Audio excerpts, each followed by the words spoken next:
The weather is finally cooling down, so it's the perfect time to make some soup. I'm gonna be making my lemon orzo chicken soup. It's really easy. Some of the ingredients are already pre-made, so follow along for the recipe. So the first thing you want to do is get your mise en place. And what that means is basically set up all your cooking ingredients for your dish. Have it all prepped, diced, sliced, whatever you need to do. What I already have started is the mirepoix. And mirepoix basically is the holy trinity, which is onion, carrot, and celery. And what you do is you do 2-part onion, 1 part carrot, and 1 part celery. I've already diced them all up to equal sizes, and I'm ready for my next step, which is the chicken. I've made my life super easy when it comes to making chicken soup. I have fallen in love with this packaged grilled chicken strips. I just heat it up, dice them up because they come in long strips, and I put it in the soup. It's super easy for me. It's really convenient. You can of course make chicken soup from raw chicken, but I already have my stock pre-made in the freezer, so I don't have time to make a whole new set. So these work to my benefit. So all I'm gonna do is just thaw it out and dice them up, and I'll be ready. So as you can see, the chicken strips come grilled, which is exactly what I like. And what I like to do is just dice them up into small pieces like this. And I'm gonna be sauteing them up. Even though they're cooked, I'm gonna saute them up just to repurpose them and give them some flavor. We're gonna begin making our soup. We're gonna start sauteing our chicken and our veggies. I'm just gonna put some olive oil in a round Dutch oven. I love making my soups in my Dutch oven. It just hits so much better. I don't know. The flavors just enhance so much more, in my opinion. Obviously, it's not really true, but that's just how I feel. Now, just so you know, for veggies, you can do whatever you like. I just like a straight mirepoix, which is the carrot, the onion, and the celery. But you are more than welcome to put any veggies you like. But what we're going to start off first is with my chicken. Even though it is cooked, I'm just going to saute it a little bit and repurpose it the way I like. Okay, my olive oil is ready. I'm just going to add my cooked chicken right in. Give it a good stir.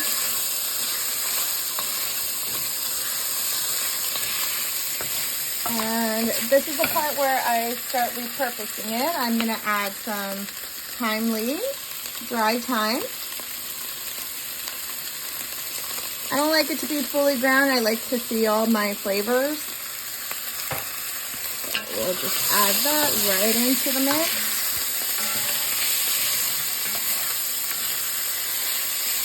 Just saute it up for a couple minutes, stirring.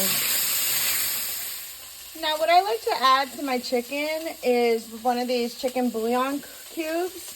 You have to be careful with the salt intake just because these alone are very salty.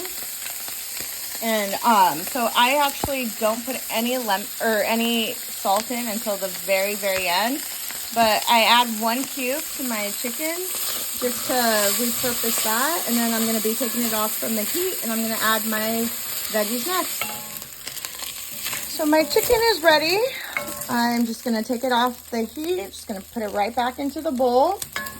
Don't worry about the bottom of the pot because all that burnt stuff is actually delicious because we're gonna deglaze the pan, and we're gonna, that will release a lot of delicious flavors. Okay, we're gonna add our veggies now right into the pan. I am gonna add a little bit more olive oil because I feel like it's dried up. I'm gonna add a little bit more olive oil. And then we're gonna add some more thyme.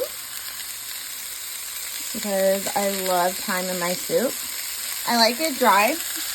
That's just, again, another personal preference. Now, just a little recap about the chicken. Even though I used already cooked chicken, and if you want to use raw, which is even better, go ahead and do so. But I still recommend for you to, once you cook the chicken, to sear it. When you cook the chicken, to make the broth. But I still recommend you to sear it just to get that flavor.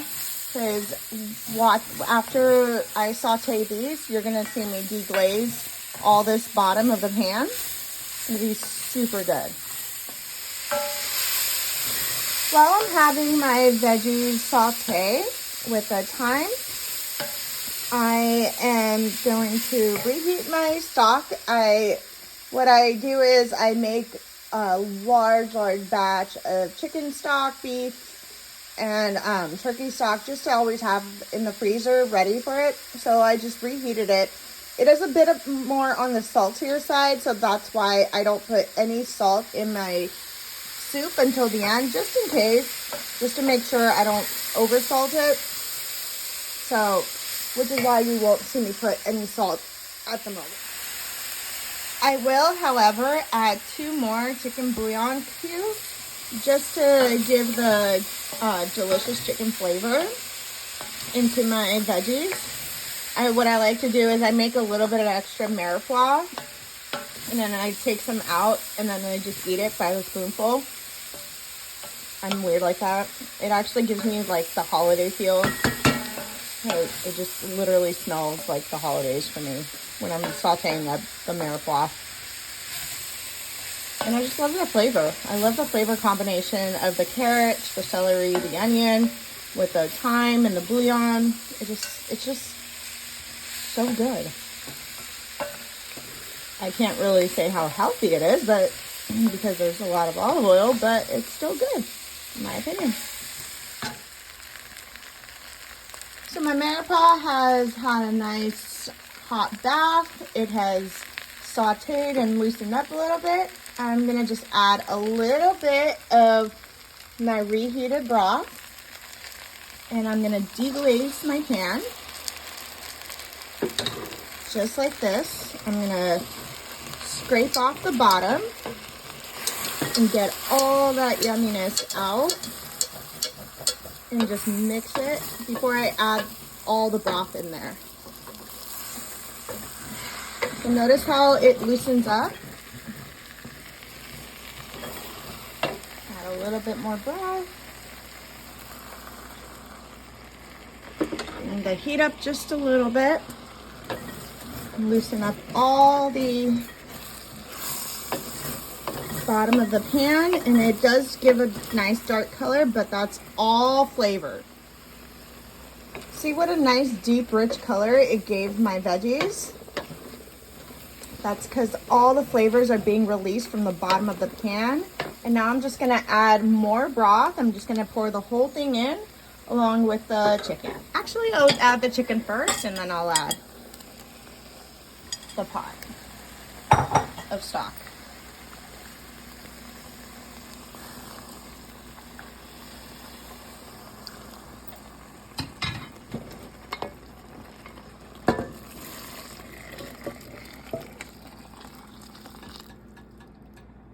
And now what we're gonna do is we're just gonna let this come to a boil, and then we're gonna leave it to simmer for about an hour after it's come to a boil. I just want to point something out. While I was deglazing my pan, I do want to point out that you want to use a wooden spoon or a silicone spoon, because you do not want to scratch the bottom of your pot or your pan, because it's a shame, especially since these are very valuable, at least they are to me. So, and I just want to point out, look how rich the broth is from deglazing my pan. My broth was very clear because I used, I always make a light broth, but because of all the flavors from the bottom of the pan, it came out to a rich broth. So now we're just gonna put the lid on it, and we're gonna bring it to a boil.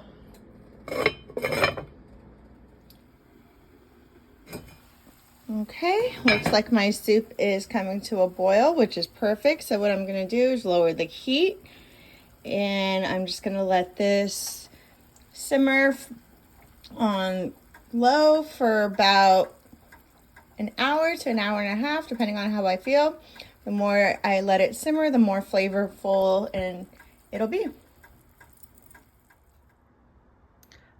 While my soup is simmering, I'm gonna get the second part of my mise en place ready, which is I'm gonna juice a couple lemons, and I'm gonna chop up some Italian parsley. I like to put these two in the soup at the very end, after I've already turned off the stove, and just let it do its thing for a couple minutes. And then I also like to add more fresh parsley in my actual bowl, my serving bowl.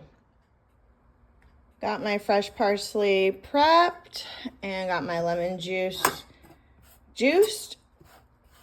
And now we're just waiting for the soup to be ready. The next step we'll be adding the orzo pasta right into the pot. Because I don't like to put too much of the orzo, I can just cook it right into the broth. Orzo is a smaller pasta, so it does absorb a lot. So if you do like to put a lot more pasta, I would recommend for you to cook the orzo separately. But because I don't like to put too much, I can just put it right into the pot, and I'll still have a lot of broth left over. Okay, the soup has been simmering for about an hour, I want to say an hour and 45 minutes. So now I'm just gonna add some orzo soup, or orzo pasta, I mean.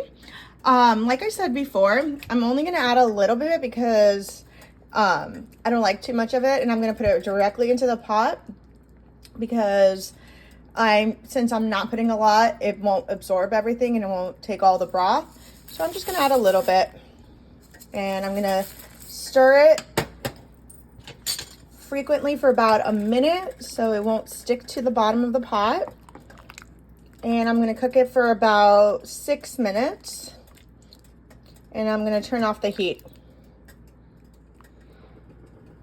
Okay, my orzo pasta has been cooking in, and they are par cooked, which is exactly how I like it, because in this pot, even though when I turn off the heat, it'll still continue to cook a little bit more.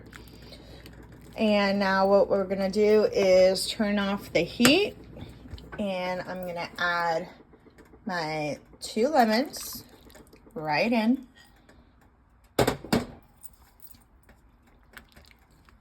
Stir it up a little bit, get everything mixed, and I'm gonna add some of the fresh parsley.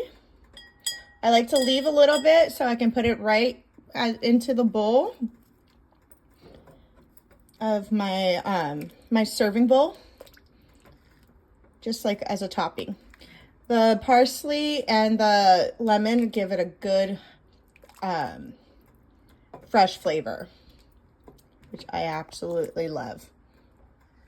Okay, looks like it's ready to serve.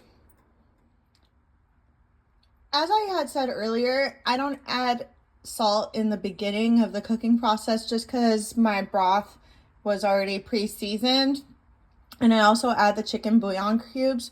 But upon tasting my soup, I did see that I didn't have enough salt. So I did bring some over. And I also have some black pepper that I'm going to add.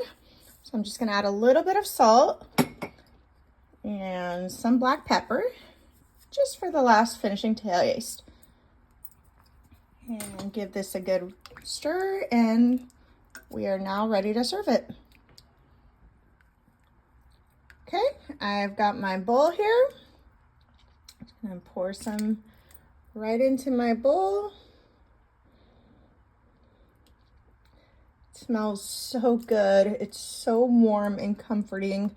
It's the perfect dish for fall and winter season. I'm gonna add some fresh parsley right on top, like I said. And just so you know, for the broth, you don't have to use fresh or use homemade stock or broth. You can get the store-bought broth, or you can do veggie. I just like to make my own. And well, here we have it. Bon appetit.